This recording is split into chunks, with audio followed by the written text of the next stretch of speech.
Elon Musk has finally taken over Twitter.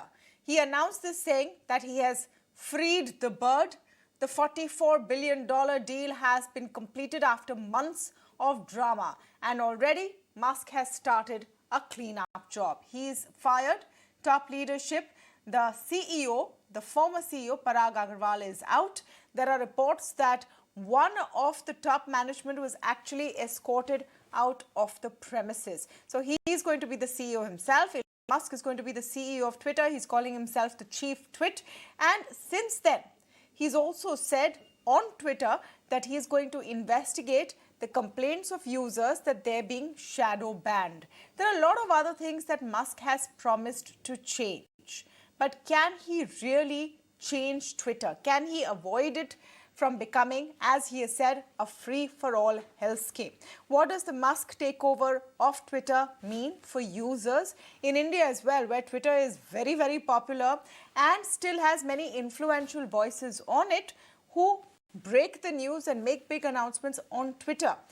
Does it make a difference to us? Will Musk's view of Twitter and free speech really give direction to large political events? To speak on some of these issues, I'm joined now by Sanjay Jha, author, and Rajkumar Rao, Managing Director, Rao Advisors LLC. Welcome to both of you, and thank you so much for speaking with us today in the India development debate. Sanjay, let me begin with your take. You were trending actually briefly today because of your comments on Musk taking over Twitter. Do you think it actually makes a change to how Twitter will be run? I mean, some things which he has said, that everyone who's human and not a bot should be verified, is being welcomed quite, broadly. Tamanna, I think it's always good to take a position. The safe option always is to say, let's wait and watch. But, Twitter is like a public square. It's like an international public square where presidents, prime ministers, journalists, ordinary citizens, doctors, the whole world has come out there and shared their opinions, which have then been shared pretty largely across the universe. We also know, Tamanna, that Twitter has been a double-edged sword. I mean, you have had the Me Too movement, you have had the Black Lives Matter, but at the same time, fake news has proliferated, and it has become, for many people, a platform for a very serious abuse of whoever are your ideological or political opponents. Now, the worry that I have, and I'll voice it very explicitly, is that when a public square gets owned by a private citizen, then the whims and fancies of a man who walked into the San Francisco headquarters carrying a sink to prove the point that let it sink in, looks to me to be a little bizarre and an outrageous alternative. Here is Elon Musk, a genius for sure, Tesla and what have you, but to believe that Mr. Musk is going to be a very democratic, a very freewheeling embracer of freedom of speech, and will therefore make Twitter into a more acceptable, shall we say, platform for information sharing, is something that we need to worry about. And I'll tell you why. Because so far it was a listed company on the New York Stock Exchange or NASDAQ. Yeah, Now he's delisted Mr. it. Musk can do what he wants. Yeah, he's taken it And private. I think, and don't forget, Tamanna, that he's borrowed money for this acquisition for 44 billion. At some point, even they have to be paid back. So, my worry is when he's talked about laying off 75% of the people and 25, and some of his the top reverse, executives Sanjay, it's have the been reverse. sacked. He has said he is not going to lay off 75% of the people. So Well, it's, it's 25% who are at risk, and the top management is already sort of shown the exit door. Yeah, exactly. My point is that if he were to maybe not sack 75%, but let's assume 50%, I mean, what are you talking about? Will the content management and regulation, which is the key to social media distribution, will be compromised? I mean, these are fundamental issues that we need to think of. Okay, let me get Mr. Rao in. Is it fair to assume Musk doesn't know how to run a business? Because he is running many successful businesses. Is the problem today that Musk has said he wants Twitter to be more balanced, and in the United States is seen as a platform which leans left. That's why he's talked about revoking lifetime bans, including on the former US President Donald Trump. Right, Tamanna, and thank you for having me.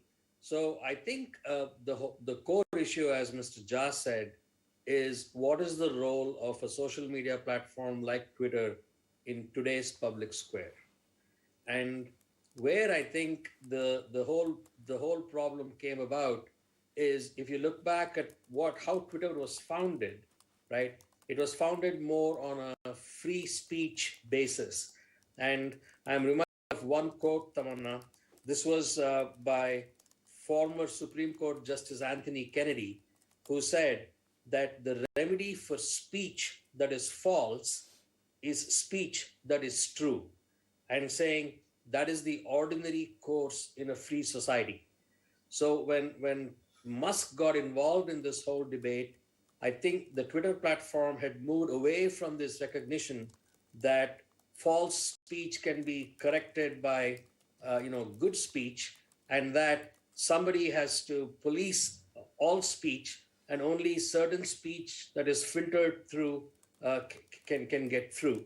And that is what triggered Musk's involvement in the company, right? So you're right. A lot of conservatives were shut out, along with former President Trump and many of his associates. But the truth is that even many liberals have been shut out because if you don't, more conservatives, of course.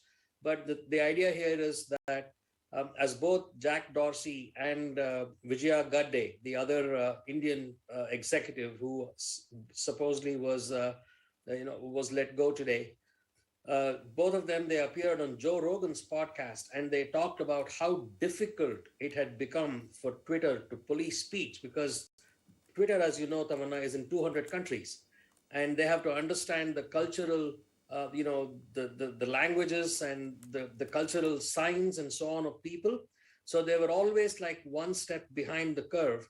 And essentially what ended up happening under Mr. Agarwal was that Twitter pleased nobody. They began to please fewer and fewer people as they went along. And that I think, so the big question, as you said, is, will Musk be able to right this or correct this? And I'm not so sure. I think the train has left the station, if you ask me. I think trying to build Twitter as a place where there is consensus is an impossible task. Correct. Twitter has exposed the polarization in society.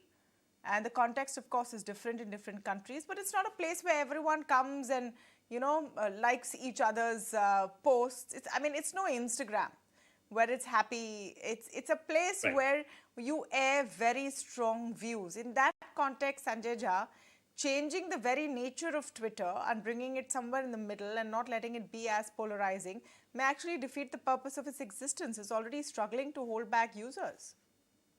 Well, if you notice today, one of the reasons why I was trending, Tamanna, was because I think a lot of people who are, conservative is a very, is an appropriate term. Unfortunately, in India, Rajkamal, there is a lot of fundamentalist right-wingers who are actually looking at this as a triumph of the more, what I call as the bigoted lot within the whole tribe, because ultimately free speech is regulated all over the world. Everyone doesn't have the First Amendment rights like you have in the United States of America. So I think the complexity and the challenge in India, Tamanna, is going to be that we are already seeing our political system is so aggressively polarized. In fact, the day in and day out, we all know what the narrative is, right? It's a binary of religious polarization or communal, toxicity. So do you need a more free-for-all Twitter, which actually then kind of becomes an excuse for people to say, you know what, the platform allows it, nobody's stopping me, and therefore, unless you take me to court or there is something else he doesn't want to that you do can that. do. But in his message, in his message to advertisers, and here is where it gets a little conflicting. There are mixed messages also coming from Musk. Yeah. He's talked about Yeah. absolute free speech. Then he's told advertisers, I'm not going to let it become a free-for-all hellscape. I want this to be the most respected advertising platform because he needs to turn around Twitter's fortunes monetarily as well. They need to make money. They need revenue. How is he going to do both things, Sanjay? Let me tell you, a lot of people here don't realize this, that, while obviously Musk is a brilliant genius, what he's done with Tesla and, the other space program, nobody's taking that away from him. But I think when you look at Twitter, today it is, in my opinion, the biggest platform of political articulation. This is why, leaders literally have been communicating on that platform. Now, this is the challenge, that you have a man there who is actually, if you look at some of his comments that he made, whether it's to do with China or whether it's to do with Ukraine, I mean, Musk is giving it his own whimsical, some kind of almost a weird, sometimes outlandish personal twist to it. Now, he owns the platform. And I would say that tomorrow, if Twitter decides that we don't like X and we don't like Y, you and I will have to just live with that reality. So I do believe that ultimately Musk is a businessman. The counter would be that Twitter has already been acting in an arbitrary fashion. Well, the perception, Tamanna, has been for a while that Twitter was more left-centric or left-friendly, while Meta has been seen as more right-wing or conservative. But, let's get out of that debate for a moment. The simple bottom line, to use the American term, is Mr. Musk is asking himself today, what's in it for me? Read that statement, what he says. He says, I think I have paid more because the valuation, according to them, should have been closer to 30 billion. So he realizes that he's probably paid more, which is why, Tamanna, he was actually trying to get out of the deal. He's probably cut the deal because he was going to go on trial and would have probably lost it and had to pay even more. So what Musk is going to do, he's got to recoup money. And ultimately, like any other smart, techno businessman, I have a feeling you'll see Twitter probably become a shopping mall. He's already hinted that it might even become. He's very clear. It's going to be an everything app. Chain. You never know. He's got data, and data is oil. Yeah, it's going to be an everything app. Yes, Mr. Rao, you want to come in. Twitter is asking for a revamp, though, isn't it? As it's losing sheen. In fact, Tamanna, in that advertiser message that he sent out, he all of a sudden he appeared to be a philanthrope. He said, "I'm not doing this for the money. I'm doing this because I love humanity, and I'm humble." Did you see that? I mean, he has said all those things, essentially. And here I want to. That's a great point that Sanjay sir brought up. I think Parag Agarwal needs credit, because if you look at the role of a chief executive officer, it is to act in his fiduciary capability to the board and to the shareholders. What Musk did when he tried to use the bot excuse to was to recognize that he was paying $54 a share and he was overpaying and then as the stock market tanked, he thought that he could probably, it was like he could try to beat them up and then get the stock value to fall and then again buy cheap. That was what his plan was. And I think all credit should go to Parag Agarwal for after initially resisting. Remember how Parag offered Musk a seat on the board, and Musk said, "No, I don't want to be on it."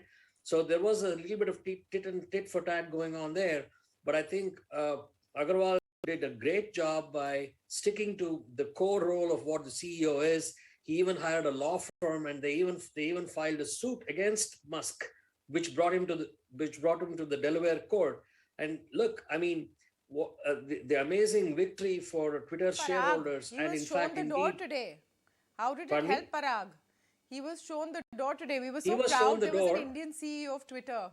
Right. He was shown the door, but I think, in classic CEO style, he did everything he could for the company before he was shown the door. Right. So, let's talk a bit about, in real terms, in practical terms, what does Musk taking over Twitter actually mean? So there's already a demand and a trend, remove all blue ticks, verify everyone who's a real human being and not a bot. Those with blue ticks will not like that. but make it a more equal kind of a situation. What do you think of those Yeah, options? yeah, An edit button. Musk is very keen on an edit button. Do you think those correct. would be welcome changes?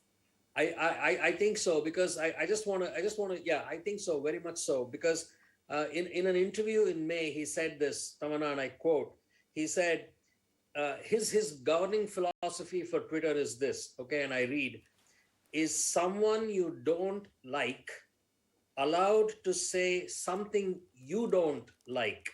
He asked recently. That, if that is the case, then we have free speech. So essentially, what he is saying is that not everything.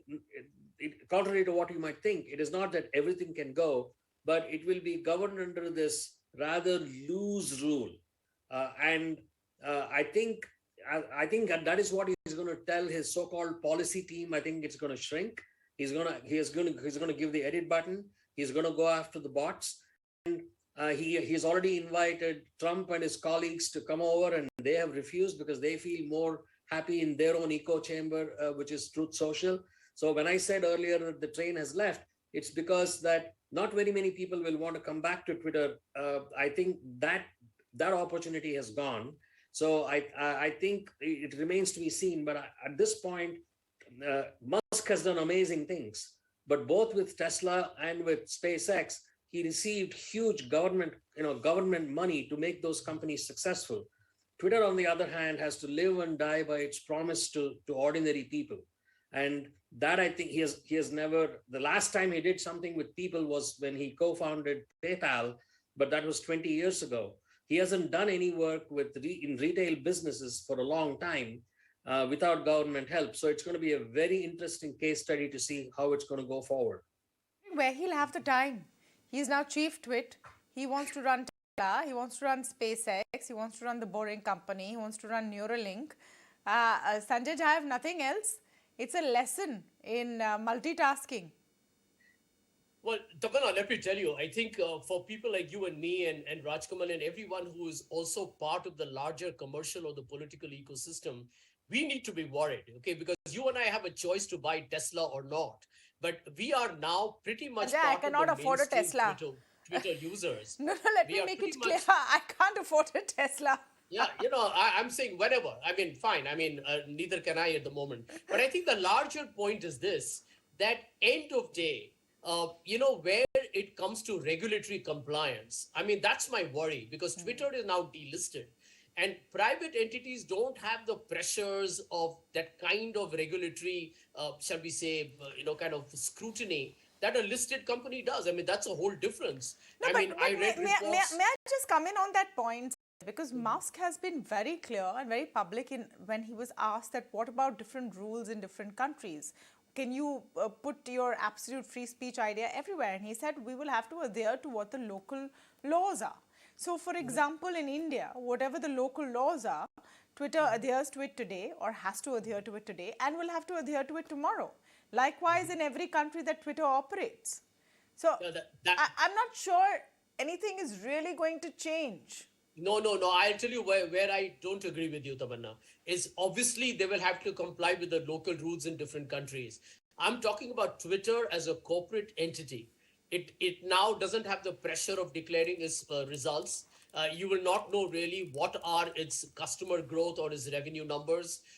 Even the US laws won't be able to govern, because private entities don't have the same compliance requirements that a public entity has, which gives him a great degree of bandwidth to probably play around with this new acquisition. Because chief twit walking in with the sink, sacking people overnight, promising to bring about a shopping and a food delivery extension of Twitter, all this sounds like a lot of razzle dazzle on day one. And this is not, by the way, just another platform. Now, this is not Tesla in terms of market valuation, right? But please remember that Twitter users are amongst the most high-profile political, activists, corporate, individual citizens. Some of the biggest names in the world are on Twitter. And I do believe that he's going to milk this database for commercial exploitation, which is what a businessman would do. Nobody is going to deny him that legitimate right. But will it take away the what I call is the intrinsic merit of a real platform for news and information? Will that be diluted? Will that be compromised and corrupted? That the future will. I am skeptical at the moment. First has to keep itself as relevant.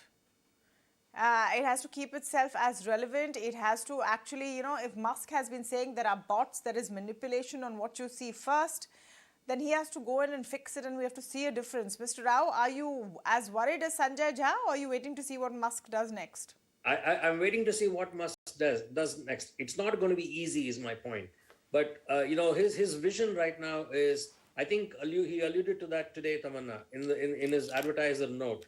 He said he wants this to be like a TV set box where anybody can watch anything they want. You saw that, right? From children movies to what regulated movies anybody can watch. So I think he wants Twitter to be this universal platform where everybody can be on, and only a very, very small minority extreme views that can hurt people, and that is against the law in each local country. I think those I think will be axed. But I think the one thing I think that shows promise for a lot of people today is that a lot of people who felt sidelined by the policies where they were typically, Tamanna, if you recall this, when you tweet something that doesn't meet the Twitter police, they'll actually send you a private tweet to say, do you want to withdraw the tweet, right? And then if you don't withdraw the tweet, then they'll threaten you with suspension. And then, These are all algos, Mr. Rao. There's no Twitter police sitting there. It's all software and it'll continue to function as it does. As per the local laws. What do we really think is going to change? Is my question. Tamanna, they had, I believe they had like some 2,500 to 3,000 people sitting and making those decisions. Yeah. Yeah, I mean, many of them were hired from other countries to lower the cost. But the idea here was they were constant. You're right. A lot of it was technology and AI, but there were also human beings that were interacting with users when they got suspended and all that. The review process, all of that, I think, is going to come down quite a bit. And I think you're going to see a more free style of Twitter as was originally envisioned. The only problem free style or a free for all is what we'll have to wait and see. Today, a lot of expectations from Elon Musk. I must say, though, he has put Twitter back on the map as a talking point. From a social media platform which seemed to have lost its sheen as per its latest quarterly numbers, at least it's a talking point once again. Let's see if Musk can turn it around. Thank you so much, Mr. Rao and Mr. Jha, for joining us on the chat today. Bye.